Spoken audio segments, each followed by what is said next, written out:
Alright, this is Edmund here, and I'm going to continue where I last left off. So in the previous video that I had recorded, it was about configuring your basic setup, and we have just done that. Alright, so what we're going to do next is we're going to configure your payment methods, and that deserves a video in itself. So what we're going to do now is that we're going to go to the top right at the top one, and we're going to click on account bank. So that's the first place we're going to make a stop by. Alright, now if you see my account here right now, I've added two options. And on your side, if your account is brand new, you're probably not going to see anything, all right? So this is probably a very straightforward one. What you're going to do is that you're going to add in your bank account details. So I'm going to just add one example, all right? You put in the name of your bank, which is obviously a local bank. Mine is public bank in this case. Name on account, mine would be Edmund Loh Aikman, or the name of the company. So let's just say for the fun of it, it's called Loh Corporation Sdn Bhd, which is not true. This is my old company name by now. It's not there anymore. And then you put in your account number. So I'm not going to think too much. I'm just going to actually just put this in and click Tambah Account Bank, which means you're going to add it, all right? So you're going to see that the account option has already been added at the side here. If you want to edit, you just click on this icon called Kemas Kini. So Kemas Kini means edit, all right? You click on that, and you can edit and save, or cancel means batal, okay? And if you do not want this anymore, you can click on X. Are you sure you want to delete this? Yes. All right? So that's all there is to it. It's actually very simple. Now, in my case here, I added two bank account options. One is my personal bank account, and the other one is my company bank account. But it doesn't mean that when I actually offer on my order form later, you're going to see two options. I'm going to just put either one of them, all right? But in your case, you can put either one or both. There's no right or wrong here, okay? So, like I said, you don't have to overthink this part. Because sometimes, what I find interestingly in Malaysia is that a lot of the people, or rather I would say that in the last 100 sales, half of them are online transfers or bank-ins. So if you're not accepting bank-ins, you're leaving a lot of money on the table, like literally, okay? So I think it's important to have this. So next, you're going to go to the next thing called Kaedah Pembayaran Lain, which means other payment methods. And this is where it gets a little bit more interesting, because right now, you're going to see that there's, whoa, a lot of different payment options. And by the way, just to let you know, I don't use every single one of them. In fact, I use PayPal. I have a Billplz account, by the way, but I hardly use that. I think I only use it like once or twice ever. I have to admit, as of the time of this video, I'm not really familiar with using Billplz, but that might come next time.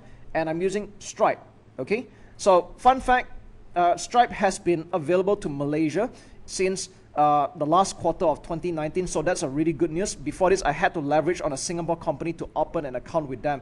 So Stripe allows you to accept FPX, which is online transfers, and also credit and debit card purchases, and I think that's amazing. So in this video right now, I'm going to show you two parts, all right? One is PayPal and adding Stripe. So that means in total, you're going to have three payment methods: online transfer, PayPal, and Stripe, okay? So by default, you're going to see this, right? There's nothing over here. Just like if you go to iPay 88, MallPay, all this, there's like nothing for you to do. You have to click on activate, all right? And then what's going to happen here is you're going to add in your PayPal email address, which is what I did. And email penerima, this one you can leave it blank, all right?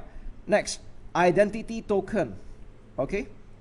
So this one I have to admit, like right now, I'm not going to actually do this.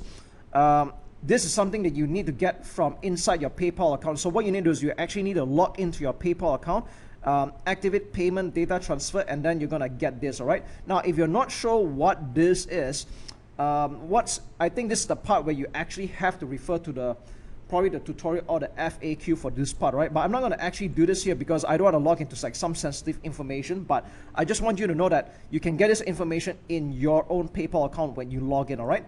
After that, currency, Ringgit Malaysia, leave it alone. I think this is good enough. Although, interestingly, they have other types of currencies, but Malaysian Ringgits, if you're doing business in Malaysia, then MYR it is, all right? Now, charge pengendalian. Do you want to pass the charges to your customer? This is up to you. Personally, I don't do that. I will absorb the charges, and if you don't quite like that, maybe what you can do is that you can increase the price of your offer a little bit, like by extra 5% or 6%, and then claim that you absorbed it, but actually you're buffering it for your this PayPal fees, all right? So for me, I'm just going to leave it alone. And once you're done, you can click on Simpan at the top right, and you're done, okay? So I'm also going to go to Stripe. So by default, you have to click on this checkbox, and you need to get the publishable key. This is also available in your Stripe account, and secret key is also available in your Stripe account as well, all right? So again, I'm not going to show those information because it's kind of sensitive. I don't want to do that, but just want to let you know that this information is already available once you log into your Stripe account. Or what you can do is you can actually just Google Stripe publishable key and see what comes out, all right? Mata Wang, MYR, leave it be. Mode Pembayaran, there's card, there's FPX. I'm going to just check both out, all right? And again, you're asked a familiar question. Do you want to pass the charges to your customer? In my case, I don't want to, right? So I'm going to click on Save, and we're done. So right now, I technically have online transfer, which is this account bank. I have PayPal, and I have Stripe, okay? I also have Billplz here, which I've not really used it until now. Only, again, like I said, made a couple of sales with it. Maybe at the time, I didn't know what I was doing. But I just want to let you know that there are quite some options. I heard Toyyibpay is pretty good. It's quite popular in Malaysia as well. I registered a free account with them. Maybe next time when I actually know how to use it, I will record another video about it, okay? Now, interestingly, there's also check, but I don't think people actually send checks nowadays, not for like a low-ticket product, so I don't recommend that. Wang Tunai, I think you don't really need that, okay? So as far as payment options go, we are already done. And yeah, that's it. So later on, I'm going to show you how to add a product, how to add an order form, and we can start making money, accepting payments on your order forms.